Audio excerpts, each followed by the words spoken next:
billahi minasyaitonir rajim. Bismillahirrahmanirrahim. Assalamualaikum warahmatullahi wabarakatuh.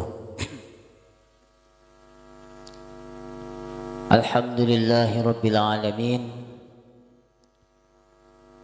Wa bihi nasta'in ala umurid dunya waddin.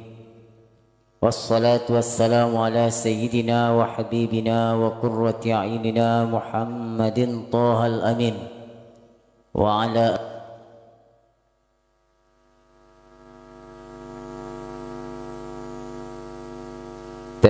ala alihi wa ashabihi ajma'in, amma ba'du. Yang sama-sama kita muliakan Ahlul Bait sekeluarga. Alhamdulillah pada sore ini kita kembali melanjutkan kajian rutinitas kita.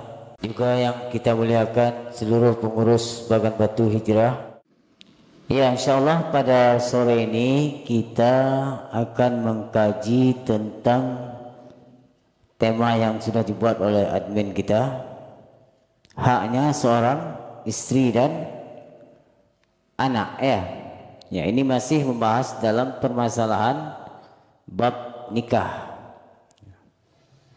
Kalau kemarin kita sudah membahas bagaimana ciri khas tanda seorang istri yang solehah dan seorang istri yang durhaka, ya, tandanya apa saja dan apa ukubah azab yang Allah turunkan, ya. Maka dalam pasangan suami istri atau pernikahan ini juga ada hak-hak tersendiri.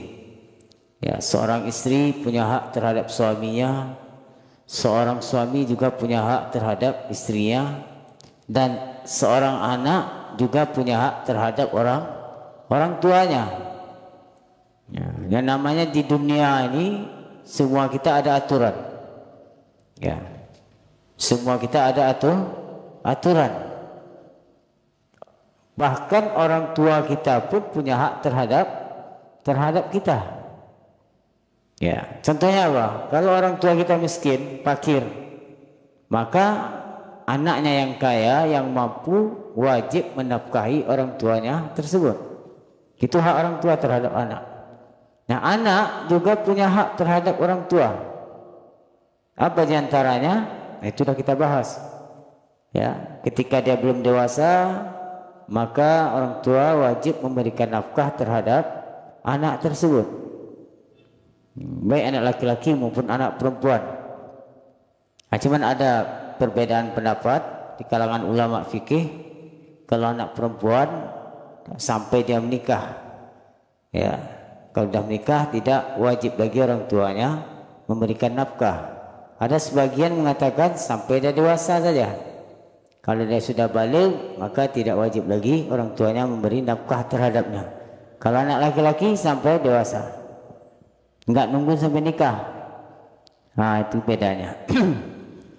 Nah, setiap kita ini punya hak. Maka bukti kita ini seorang mukmin yang kamilul iman, yang sempurna imannya, apa sikap kita adalah at-taslim, tunduk patuh dengan aturan yang sudah dibuat oleh Allah dan Rasul dan Rasulullah sallallahu alaihi wasallam. Makanya kita ini dinamakan muslim. Artinya apa? Orang yang taat, orang yang tunduk, orang yang patuh.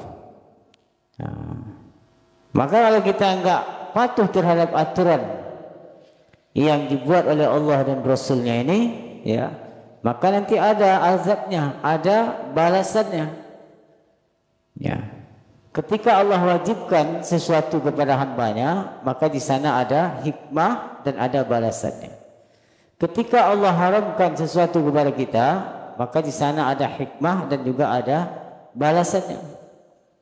Faman ya'mal mithqala dzarratin khairan yarah.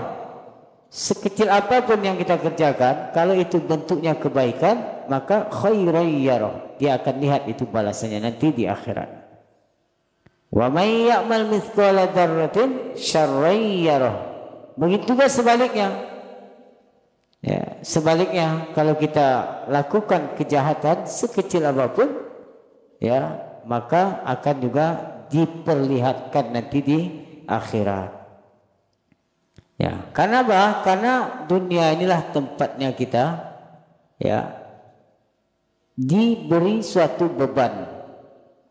Makanya orang yang menanggung beban itu disebut dengan mukallaf. Adapun ketika kita di alam barzakh atau di akhirat itu nggak ada lagi beban. Ya, orang-orang yang berada di alam barzakh sana, mereka tidak wajib sholat lagi, tidak wajib puasa lagi, tidak wajib haji lagi. Ya, kapan kita ini diberi beban tadi? Ketika kita masih hidup di dunia ini. Nah, maka inilah Allah ingin menguji kita. Alladzi khalaqal mauta wal hayata liyabluwakum ayyukum ahsanu amala wa huwal azizul ghafur. Allah jadikan hidup dan kematian itu, ya, Allah kasih tujuannya untuk menguji kita. Siapa yang lebih baik amalnya, siapa yang lebih bagus amalnya. Nah, dalam bab rumah tangga atau pernikahan ini, ya, kalau kita menjalannya sesuai dengan aturannya, maka itu juga dihitung ibadah, ya. Nah, jadi istri punya hak. Apa hak istri terhadap suami? Ya. Nah, di sini kita sebutkan, ya. Pertama, ketika kamu sudah menikah dengan seorang perempuan, ya, pasti kamu nggak ada nikah sama laki-laki, ya kan? Nah, kalau ada jangan coba-coba. Tak boleh. Perempuan, laki-laki nikah dengan siapa? Dengan perempuan. Ya. Kalau dia ingin nikah sama laki-laki, berarti ini ada masalah. Ada yang konslek. Ya. Nah, itu. Ketika kamu menikah dengan seorang wanita, ya, yang sudah pilihanmu, apa kewajiban kamu terhadap dia? Ya, ketika walinya sudah mengakadkan kepada Bang Jul, saya nikahkan, kata walinya, ya, putri saya, ya, dengan siapa namanya? Hah? Nama siapa? Siapa? Ah, dengan mahar sekian-sekian, ya kan?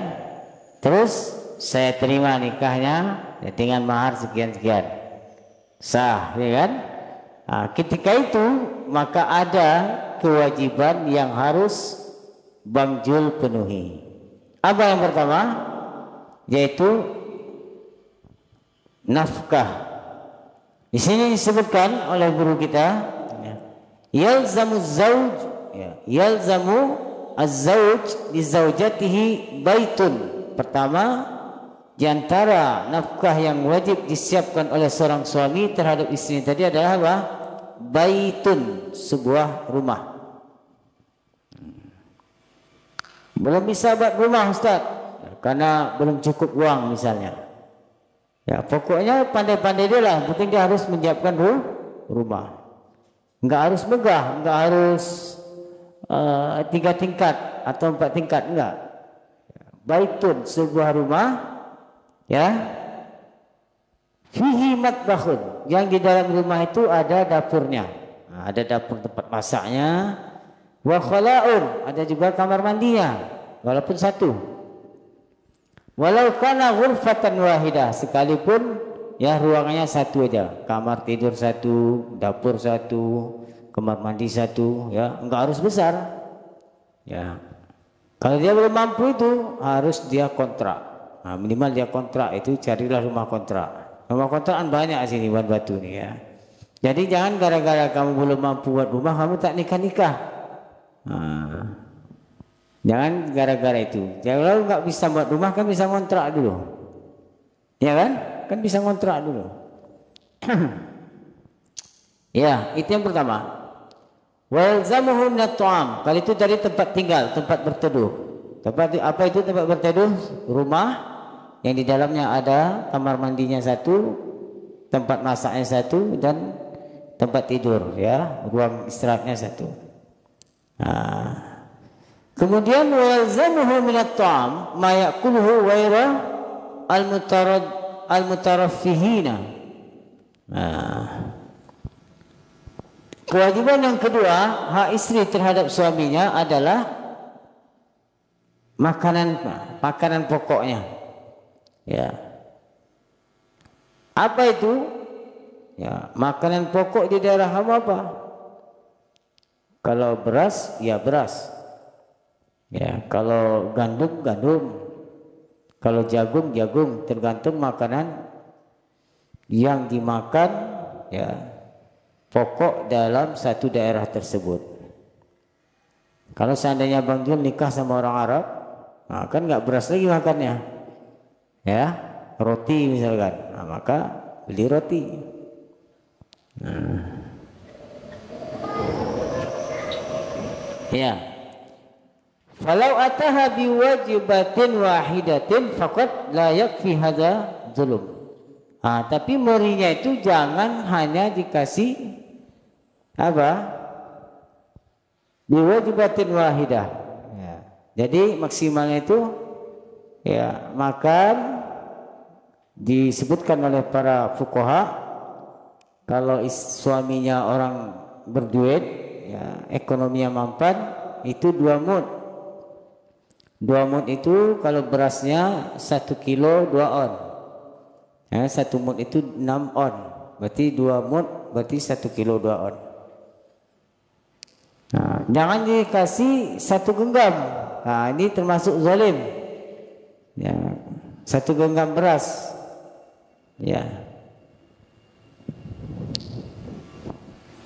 Ya, 1 genggam beras. Cukup apa enggak? Ya enggak cukup. 1 suap nasi, ya kan? Itu jangan.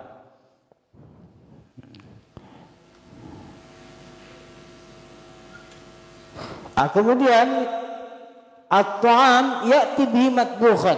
Makanan yang kau kasih kepada istrimu itu matbukhan, sudah siap saji. Sudah siap dimakan. Itu secara hukumnya.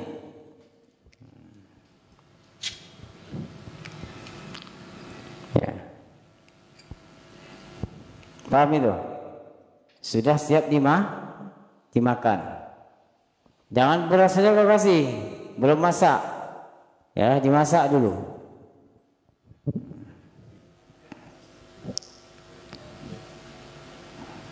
Atau kalau kamu malas masak, kau beli nasi yang sudah masak. Ya, matbukhan aw yatbakh. Ya. Karena Bang Jul kan sibuk, ya. Bang Jul ini kadang terbang ke sana, kadang terbang ke sana, ya kan, jobnya banyak, enggak sempat dia masak. Ada, belikan nasi bungkusnya, nasi padang 15.000. Ya. Terus sore pulang apa enggak? Kayak terlambat pulangnya, kasih duit untuk beli nanti sore. Nah, itu caranya. Jadi ada 2 pilihan, disiapkan sudah matang atau dia sendiri yang masak, suami ini yang masak. Ya. Tuh. Wa yalzamu laha farshatun, juga disiapkan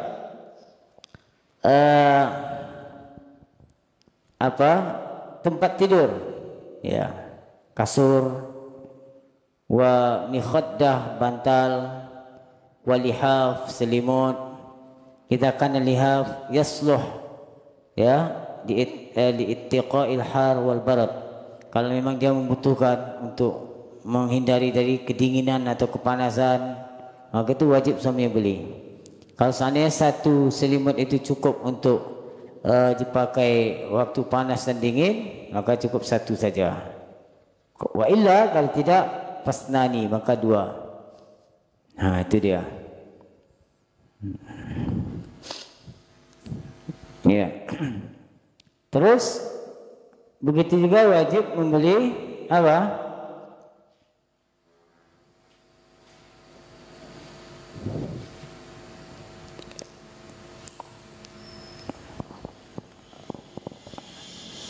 Pakaian. Nah, pakaian tadi sesuai dengan kebutuhan suami. Kebutuhan istri, berapa musim di daerah itu. Kalau di Arab sana kan ada 4 musim. Musim dingin, musim panas, musim semi dan musim gugur. Ini harus siapkan pakaian 4 pasang ini. Kalau tempat kita kan lebih irit lagi, cuma 2 musimnya, musim hujan, musim panas. Musim hujan maksudnya beli baju yang supaya dia tidak kedinginan, jangan beli mantel, itu untuk Honda itu. Ya. Paham Bang Jal? Ya. Nanti kan salah paham pula, beli baju hujan nanti sama untuk istrinya. Iya. Ini yang wajibnya. Ya. Wajib standarnya itu. Ini kewajiban suami terhadap istri. Artinya hak istri terhadap suaminya. Artinya istri bisa tuntut.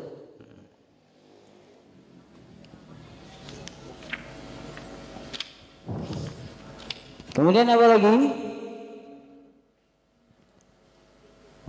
Sabun, sesuatu yang dibutuhkan oleh istri untuk kebersihan badannya.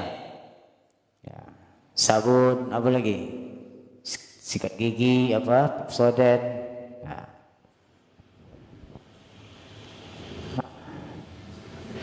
Begitu juga alat kebersihan rumah. Ya, alat kebersihan rumah untuk membersihkan rumah itu kayak sapu, apalagi pel dan seterusnya.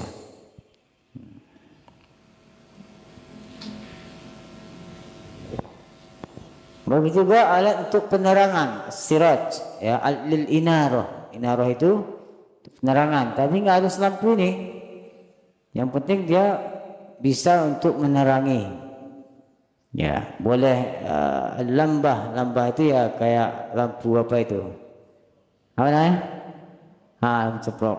Lampu ceplok namanya. Jadi nggak harus ini. Ya. Tapi kan jarang orang pakai itu dah sekarang, ya kan?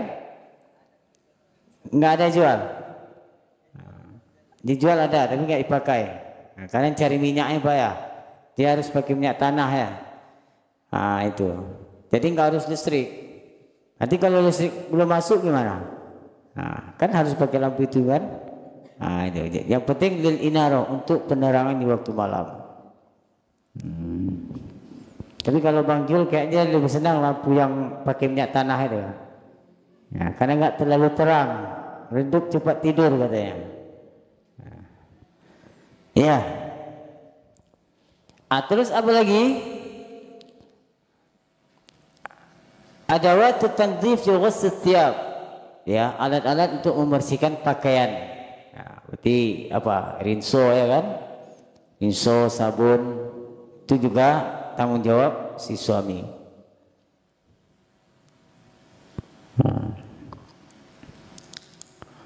Ya, itulah diantara standar yang wajib ya si suami berikan kepada istrinya, ya, atau hak istri terhadap suaminya. Nah, ketika suami memberi lebih daripada itu, maka itu dicatat kebaikan-kebaikan suami. Inilah yang disebut dengan ihsan. Ya. Makanya kalau tadi dikatakan yang masak nasi, masak lauk itu diberikan kepada kamu perempuan, para istri itu memang sudah matang, ya. Tapi bukan berarti suami kamu tidak boleh masaknya, boleh. Ya, bukan berarti enggak, ini kan kewajiban kamu, kata istrinya. Kamu yang harus masak, udah siap nanti baru antar ke saya misalnya. Ya.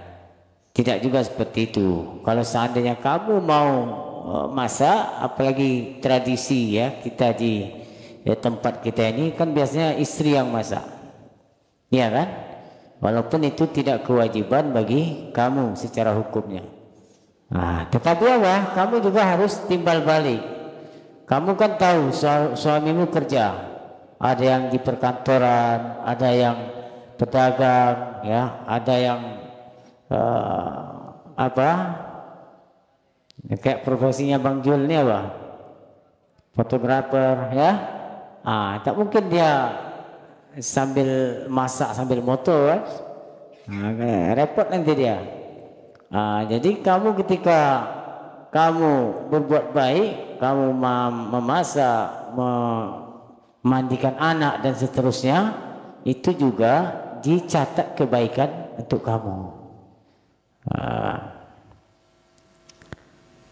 Itu tadi. Terus adakah selain itu wajib? Di sini disebutkan ada pertanyaan al-barrad wal mikwayah la talzamanihi. Adapun pendingin atau barrad itu kulkas, itu enggak wajib. Jadi jangan kamu tuntut suamimu beli kulkas, sementara itu tidak kewajiban. Ya kalau dia punya uang lebih enggak apa-apa. Tapi jangan bilang wajib kamu beli ini, padahal secara hukum tidak wajib. Ya, begitu juga mikwayah itu setrika ya untuk menggosok itu juga enggak wajib. Ya.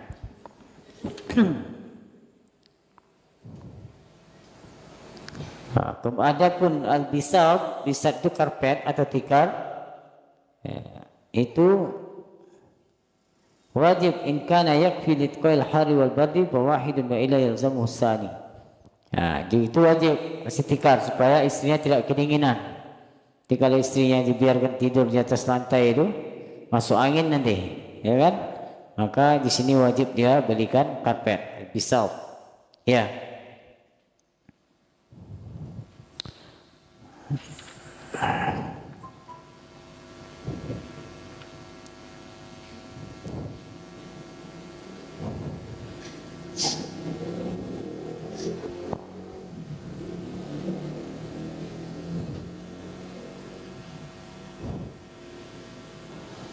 Ya. Terus di sini disebutkan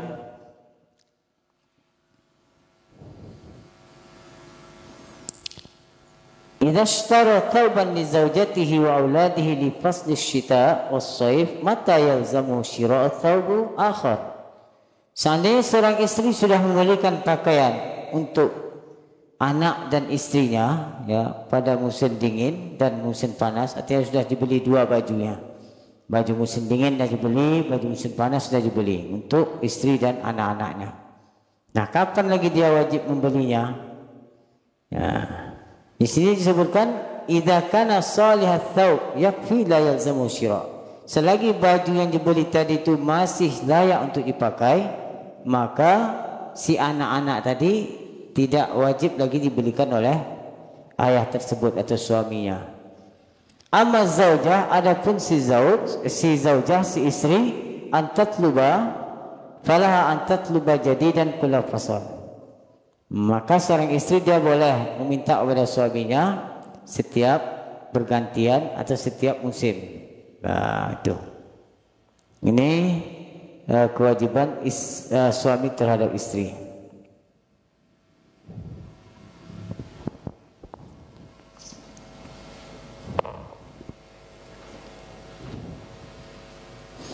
Terus apakah wajib istri itu membeli yang baru, si suami membeli yang baru untuk pakaian suami tadi?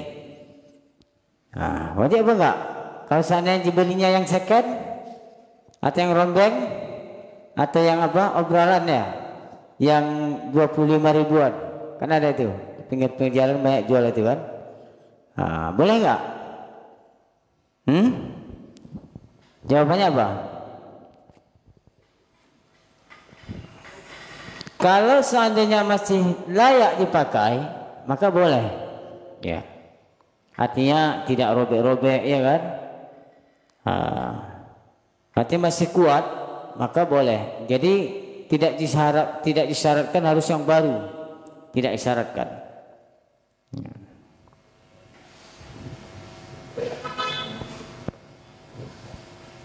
Paham itu? Itu kalau seandainya suaminya tidak cukup uangnya, dia hanya cukup membeli pakaian kamu itu pakaian yang separuh baru, ya. Artinya yang second lah, itu bisa cukup, ya.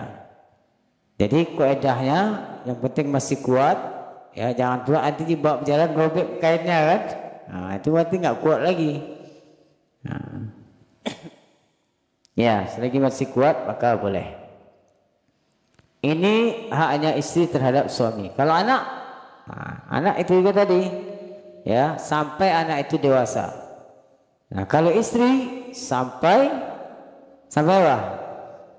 Sampai apa? Wajib suami ngasih istrinya nafkah ini tadi?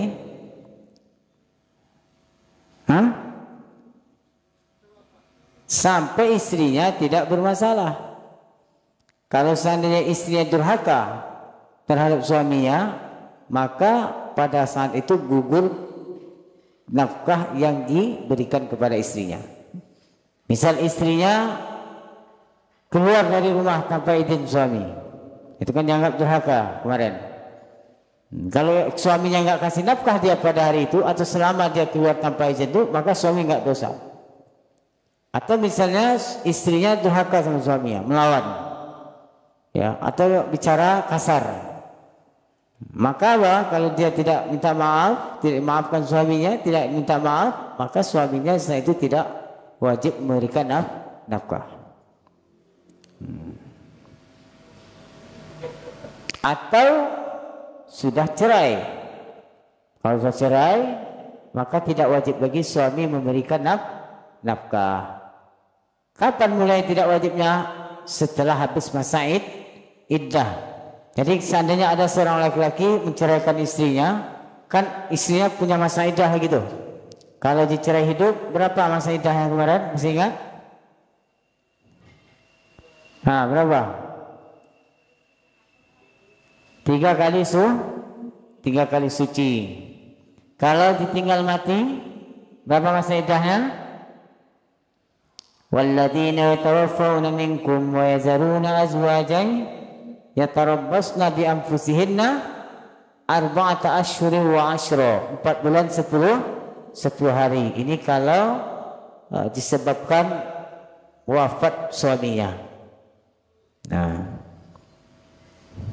itu jadi selama masa iddah ini suami masih wajib kasih nafkah. Tatkala habis masa iddah, maka tidak wajib lagi suami kasih nafkah. Terus apa yang wajib atas suami? Menafkahi anak dia yang masih kecil. Anak dia masih kecil sampai anak dewasa, nanti barulah suaminya tidak wajib lagi memberikan nafkah. Nah, hari ini orang tidak paham hukum ini.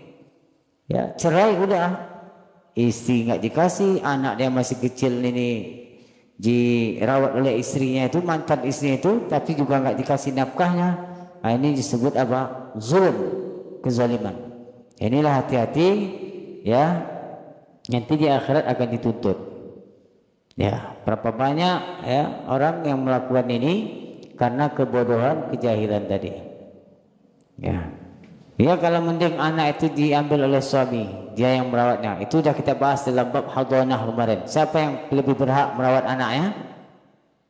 Masih ingat apa enggak? Nanti putar lagi apanya, kajiannya. Ya, bab hadonah kemarin. Ya, siapa yang lebih berhak merawat anak itu? Tapi biayanya dari suami. Ya. Jadi kalau istrinya ini durhaka, ya, maka gugur kewajiban suami menafkahinya. Nah, itu. Begitu juga kalau sudah ditalak, ya, setelah habis masa iddahnya, maka suami tidak lagi wajib memberi nafkah kepada istrinya. Tengok masa iddahnya yang mana. Kalau dicerai hidup berarti 3 kali suci. Kalau karena meninggal 4 bulan 10 hari.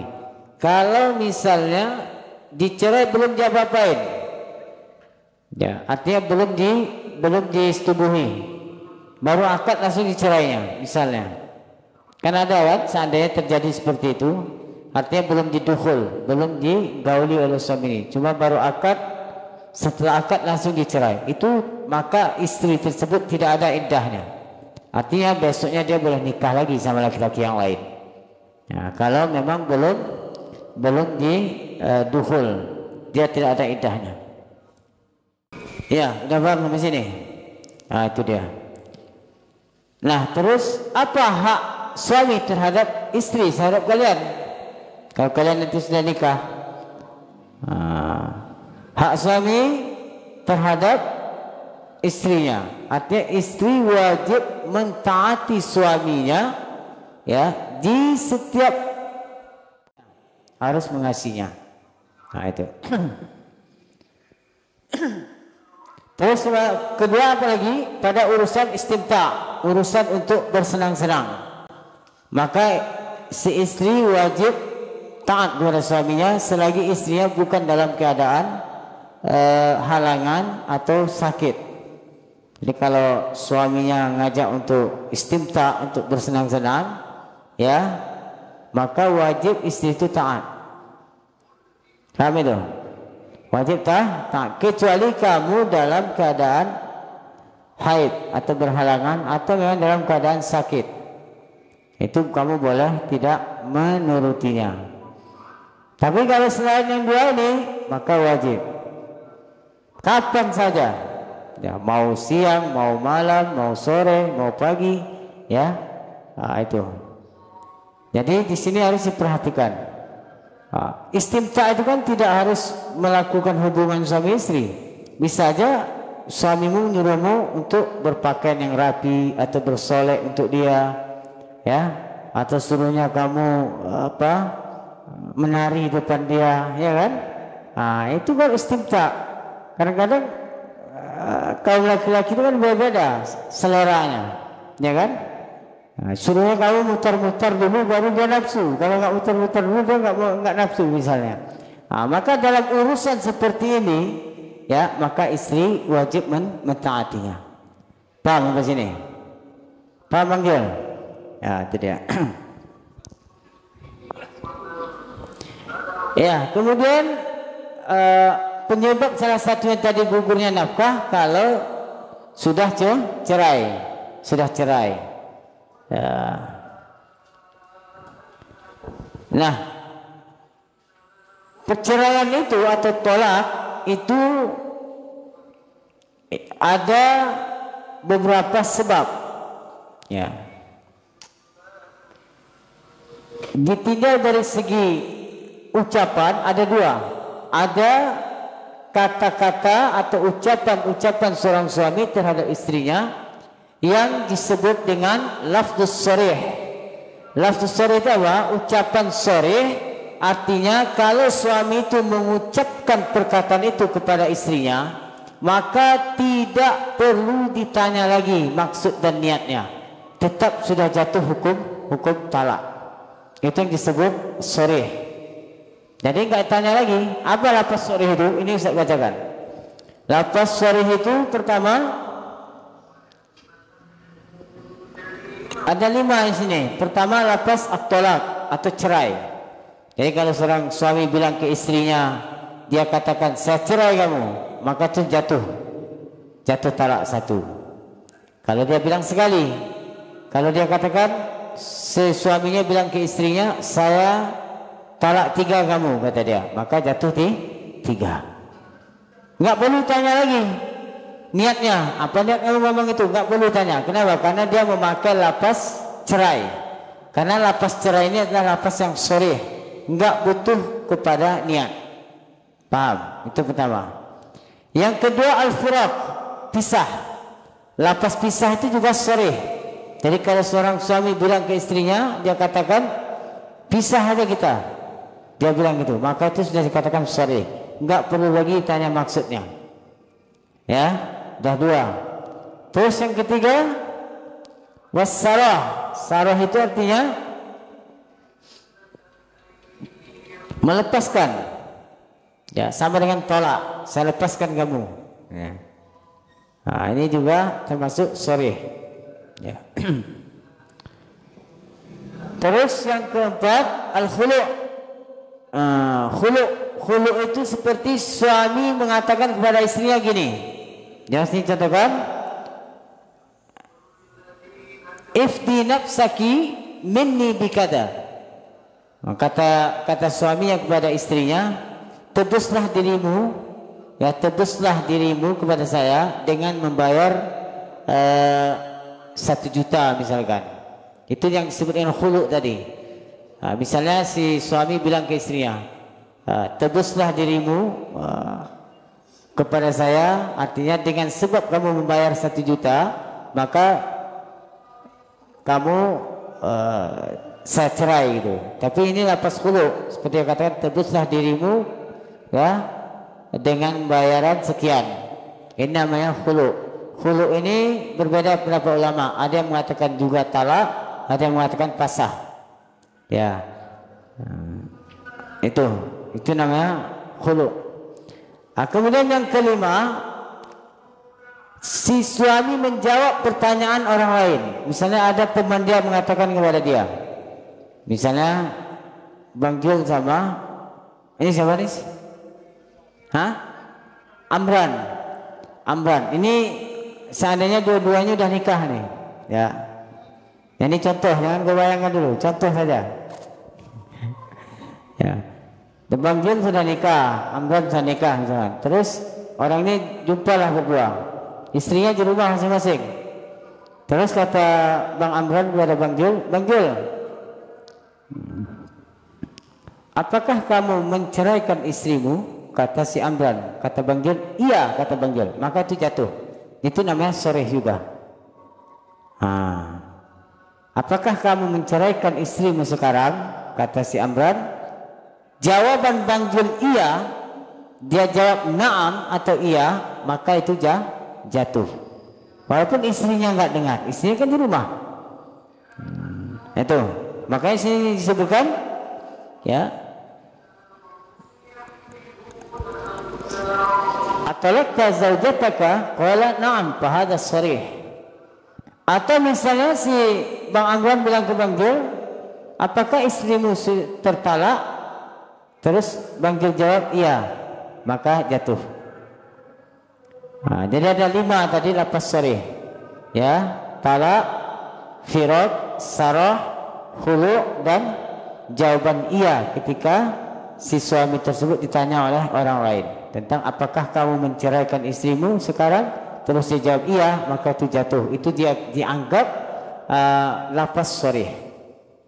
Nah, terus yang kedua dari segi ucapan itu ada namanya kinayah. Kinayah ini baru butuh niat. Kalau seorang suami mengucapkan lapas kinayah, maka baru kita tanya maksudnya. Kalau maksudnya cerai, baru jatuh. Kalau tidak, maka tidak jatuh. Apa itu lapas kinayah? Di sini disebutkan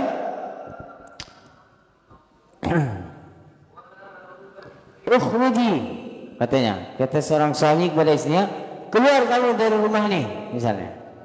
Atau pergi kamu ke rumah orang tuamu.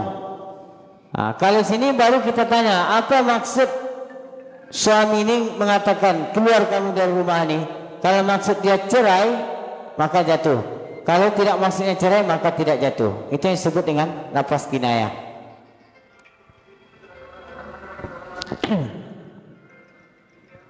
Itu tadi. Ketika dia katakan, ya, ukhruji, ya, keluarlah kamu dari rumah ini, misalnya, atau pulang kamu ke rumah orang tuamu. Di sini disebut lapas kinayah. Maka di sini butuh kita tanya maksud suami tadi. Ketika kamu mengatakan itu terhadap istrimu, maksud kamu apa? Apakah maksud kamu cerai atau kamu maksud mengusir dari rumah aja, tidak cerai, cuman kamu mengusir aja, misalnya. Anak maksud saya cuman mengusir aja, kata dia. Maka itu tidak jatuh talak. Tapi kalau maksud dia cerai, maka jatuh cerai. Ya. Atau dia katakan safiri, pergilah kamu jauh-jauh, pergilah kamu jauh-jauh, atau pergi musafirlah kamu. Itu ditengok niatnya, itu termasuk lafaz kinayah. Atau dia katakan tasattari. Tasattari itu artinya seorang suami mengatakan kepada istrinya, jangan kau tunjukkan auratmu kepada saya, kata dia.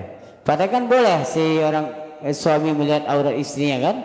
Terus suaminya bilang kepada istrinya, tutup, jangan kau tunjukkan aurat kamu kepada saya, kata si suaminya. Kalau maksud dia talak jatuh, kalau tidak jatuh. Ya. Terus apa lagi? Atau dia katakan kepada istrinya, la hajata li fiki, saya enggak butuh kamu, kata dia. Ya, seorang suami bilang kepada istrinya, saya enggak butuh kamu. Nah, ini namanya lafaz kinayah. Kalau dia maksudnya talak, jatuh. Kalau tidak, tidak. Bisa jadi dia tidak butuh kamu itu, misalnya saya tidak butuh kamu dalam membantu saya misalnya, atau dalam masak misalnya. Akan ada dua kemungkinan makna dari perkataan suami tadi. Inilah digolongkan oleh para ulama fikih termasuk kalimat yang kinayah. Atau dia katakan anti wa sya'nuki, ya. Anti wa sya'nuki, atau katanya terserah sama kamu aja lah. Nah, terserah sama kamu. Misalnya orang itu bertengkar misalnya kan, bertengkar, terus suaminya bilang pada istri, yaudah terserah kamu. Nah, ini tengok maksud dia. Kalau maksud dia cerai baru, kalau tidak, tidak. Terus yang keempat, salamun alaiki, ya. Salamun alaiki. Nah, kalau suaminya bilang kepada istrinya selamat tinggal, ya, kata si suaminya kepada istrinya. Nah, ini ada dua kemungkinan. Selamat tinggal maksudnya apa? Selamat tinggal selama-lamanya, atau selamat tinggal sementara karena dia pergi kerja, ya kan? Nah, maka di sini namanya lafaz kinayah. Tidak boleh kita langsung memponis ini sudah jatuh talak. Tidak, kita tanya dulu maksud si suami tadi. Ketika dia katakan selamat tinggal tadi apa? Apakah dia maksud cerai atau tidak? Paham ya? Itu lafaz kinayah.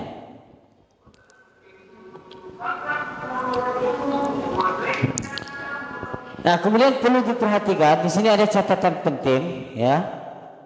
Fala yaqul talaqu illa ayyan wal lafz illa an yanwiya bil lafz talaq wa takunu niyyah makrunatan bi awwalil kinayah. Jadi lafaz kinayah ini itu harus ada di dalam ketika suami mengucapkan lafaz kinayah itu, ketika dia melafazkannya, dia dalam hatinya memang niat talak. Ya, kalau di dalam hatinya itu pada ketika dia mengucap tadi, ya, pada awal dia mengucap itu, ketika dia katakan ukhruji, ketika dia mengatakan keluarlah kamu, di situ ketika dia mengucapkan itu niat dia talak, baru itu dihukum jatuh talak.